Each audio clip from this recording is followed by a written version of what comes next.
आपको भूख लगी और आपने नहीं खाया, कुछ भी हाँ। हाँ, हाँ। हल्का-फुल्का तो हल्का-फुल्का खा लीजिए। अगर आपने नहीं खाया, that is also positive factor for disease. और आपको भूख नहीं लगी है और आपने खा लिया, that is also positive factor for lifestyle disorders. तो हाँ। क्या ब ध्यान में रखना है कि अगर भूख लगी है, तो खा लेने का है। आपका बॉडी हेवी है तो आप हल्का-फुल्का हाँ, खाओ, हाँ। उसमें कोई दिक्कत नहीं है। लेकिन मैं आपको बोलूँ कि पेट एक चूल्हा है, स्टोव हाँ। है ना? जो हम पहले लकड़ी का स्टोव यूज़ करते थे ना, ऐसा है। हुँ। अगर उसको जला के रखने का है, तो लकड़ी डालती रहनी पड़ेगी।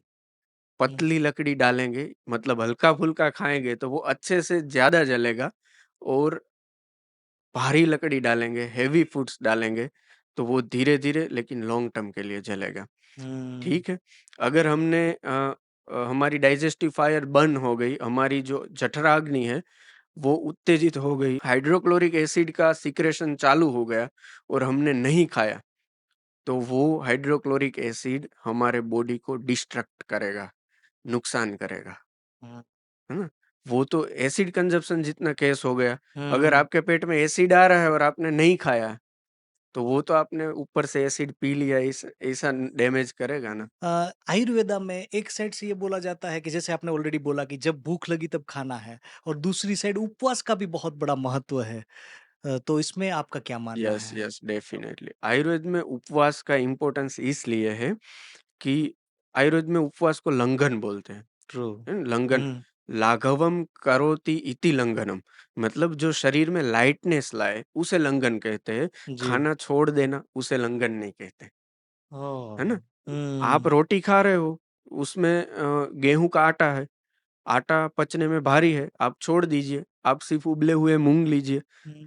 आप मोरिंगा सूप लीजिए, है ना? हुँ। आपको जो आप मुरमुरे लीजिए, पॉपकॉर्न लीजिए, जो आपको ईज़ी टू डाइजेस्ट है, वो लीजिए। इट इज़ लंघन, इट इज़ उपवास, है ना? तो यहाँ पर हम अगर लोग उपवास में बड़ी-बड़ी, यस, भारी-भारी चीज़ें खाते रहते हैं। हाँ, अगर उपवास एज़ अ क्यूरेटिव पर्सपेक्टिव से हम करवाते हैं पेशेंट को कि चलो 5 दिवस सिर्फ़ गर्म पानी से रहना है, 5 दिन कुछ नहीं खाना है, सिर्फ़ गर्म पानी पीना है, तो तो लोग उस जीते हैं 5 दिन बिना हाँ, खाए? हाँ, हाँ, हाँ, 1-1 महीना तक भी। ये जैन साधु है, हाँ, तो वो हाँ, क्या हाँ, करते हैं, हाँ। True, true. ठीक है? अ, लेकिन वो कैसे पॉसिबल होता है, मैं आपको बताता हूँ कि अगर हमारे पेट में कुछ इनडाइजेस्टेड मटीरियल है और पहले से फूड इनडाइजेस्टेड फूड पेट में पड़ा है, तो उसे डाइजेस्ट करने के लिए हमें कुछ नहीं खाना है। 2-3 दिन, 5 दिन अगर कुछ नहीं खाते हैं, तो वो डाइजेस्ट हो जाता है और जो फैट मटीरियल, एक्स्ट्रा फैट जमा हुई है बॉडी में, वो एटीपी, एडीपी में कन्वर्ट हो जाएगी और एनर्जी पूरे दिन मिलती रहेंगी। इसलिए कुछ नहीं खाया तो ज़्यादा एनर्जेटिक महसूस करते हैं लोग। लेकिन हुँ। ये क्यूरेटिव एस्पेक्ट है। डे हमें टू डे लाइफ़स्टाइल में डे इसको टू नहीं डे लेना है। लाइफ़स्टाइल में इसको नहीं लाना है, हम पेशेंट को देखने के बाद ये करते हैं। डे जी। टू डे लाइफ़स्टाइल में अगर आपको करना है, तो आप हफ्ते में 1 बार या 15 दिन में 1 बार जी। एक उपवास कीजिए, लेकिन उबले हुए मूँग, मूँग रसम, मूँग का सूप, हुँ। दाल का सूप, ऐसा कुछ लीजिए लाइट। हल्का-फुल्का। हाँ, जो हुँ। 15 दिन में आपका कुछ भी इनडाइजेस्टेड मटीरियल पेट में जमा हुआ है, तो डिटॉक्सिफ़िकेशन का। डिटॉक्सिफिकेशन हो जाए।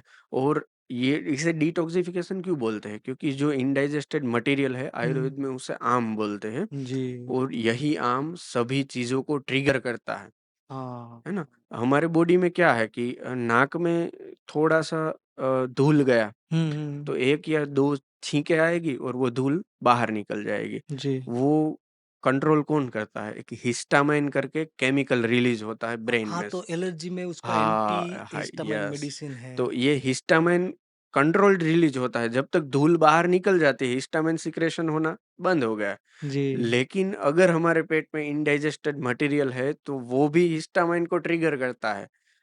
तो क्या करता है कि धूल गई, एक छींक से धूल तो बाहर निकल गई, लेकिन छींकें कंटिन्यू चलती रहती है। वो ट्रिगर कौन करता है? इनडाइजेस्टेड मटीरियल। उसे आयुर्वेद में आम बोलते हैं।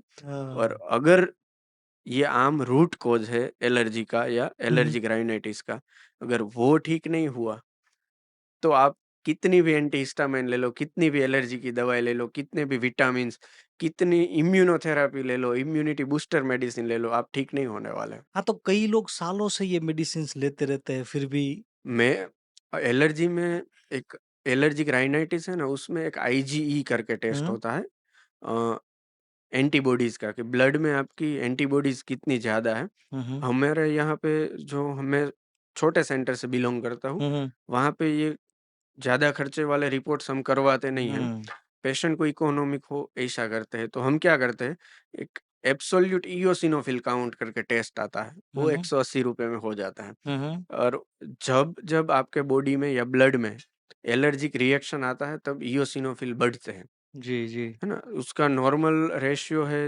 वो 100 से 400 के बीच, जी, 100 से 400 के बीच रहता है। हुँ, हुँ, मेरे पास नहीं-नहीं तो 30 से 40 केसेज़ मेरे डेटा में होंगे, हुँ, हुँ, कि जिसका एब्सोल्यूट इओफिनोसिल काउंट 1200, 1400, 1800, 2100 था, और मैंने 2 या 3 महीने में आयुर्वेद कंसेप्ट से पैथोलॉजी ब्रेक करके, कॉजेटिव फैक्टर्स हटा के, लाइफ़स्टाइल आयुर्वेद के हिसाब से प्रॉपर करके 200 से 300 के बीच में ला दिए हूँ। हुँ, एलर्जी में more than 99% causative factor abdomen या पेट से ही होता ओह! है ना?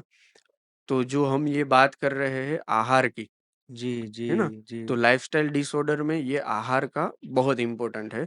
हुँ, ख़ास करके ये खाने की जो मेथड है, भूख लगे तब खाना, और भूख नहीं लगे तब नहीं खाना। तो ये डॉक्टर कितनी स्ट्रेंज बात है। हम लोग दिन में 3 बार खाते हैं और खाने के साथ इतने ज़्यादा हम लोग क्लोज़ली कनेक्टेड हैं, लेकिन फिर भी खाने को लेकर ही हम इतने ज़्यादा अवेयर नहीं हैं। आपको पता है कि हर रोज़ हमें कितनी बार खाना चाहिए? हमें तो जितना पता है कि बोलते हैं कि 3 बार खाना चाहिए सुबह, दोपहर, शाम। जनरली आयुर्वेद में चरक संहिता में एक अग्रेय गण करके दिया है, कि जी। जो बेस्ट में बेस्ट चीज़ें हैं ना, उसे बोला है।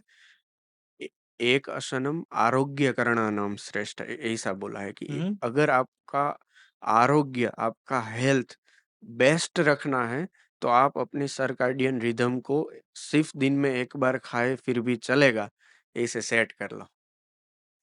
दिक्कत होंगी, हाँ। 1 वीक बहुत दिक्कत होगी, क्योंकि हमारा टाइम है तब भूख लगेगा एक्स वाई जेड। लेकिन हमारी लाइफ़स्टाइल के हिसाब से हम हार्ड वर्किंग नहीं हैं, हुँ, है हुँ, ना? हुँ। हम सेडेंटरी लाइफ़स्टाइल जीते हैं। जी। तो चरक कितना आप्त पुरुष होगा, उसको उस ज़माने में मालूम है। हाँ। वो 5000 साल पहले तो लोग कितना काम करते थे, कितना। जी, जी। अगर शौच के लिए जाना हो ना किसी को, तो हुँ। भी 2 किलोमीटर वॉकिंग हो जाता था पहले, ओह! है ना? क्योंकि घर में तो ऐसी जी, व्यवस्था नहीं जी, थी, जी। कितने हार्ड वर्किंग थे।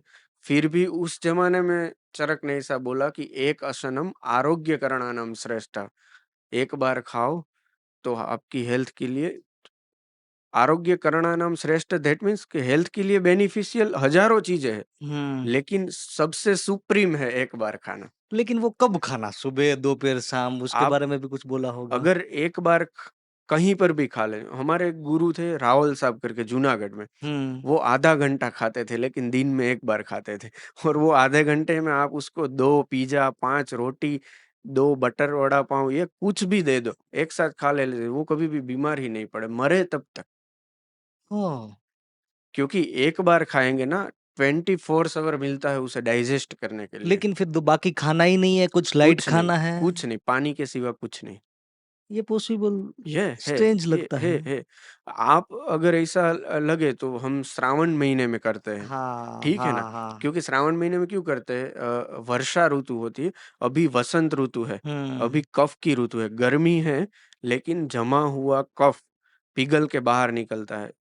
आपने देखा होगा कोविड का पीक टाइम यही था। याह! वसंत ऋतु, क्योंकि हुँ। यहाँ पे नेचुरली बॉडी में कफ बढ़ता है, तो आप more prone to viral infection हो जाते हो, यस, है ना? Yes, yes. किसी के भी वायरस में थोड़ा-सा भी संपर्क में आए, तो आपका बॉडी उसे एक्सेप्ट कर लेता है। जी, जी, तो जी। यही जो कफ बढ़ा हुआ है, उसे डाइजेस्ट करने के लिए, और गर्मी की ऋतु में जो थोड़ा बहुत पित्त बढ़ा है, दोनों को डाइजेस्ट करने के लिए हम बरसात की मौसम में श्रावण महीने में एक आसन करते हैं, कि एक ही बार खाते हैं। लेकिन ये भी पता नहीं है कितना खाना है, क्या खाना है? गुजरात में तो आज देखा गया है कि फराल करते हैं बोलते हैं, लेकिन इतना खाते हैं, चिप्स ये वो वगैरह सब, ये चलता ही रहता है। ये भराली पानी पूरी ये या सब आपको ज़्यादा बीमार पड़ने वाला है। लेकिन नहीं हाँ। हो रहा है तो आप रोटी-सब्जी खाइए, कोई दिक्कत नहीं है। हुँ। लेकिन हो रहा है तो स्ट्रिक्टली कीजिए।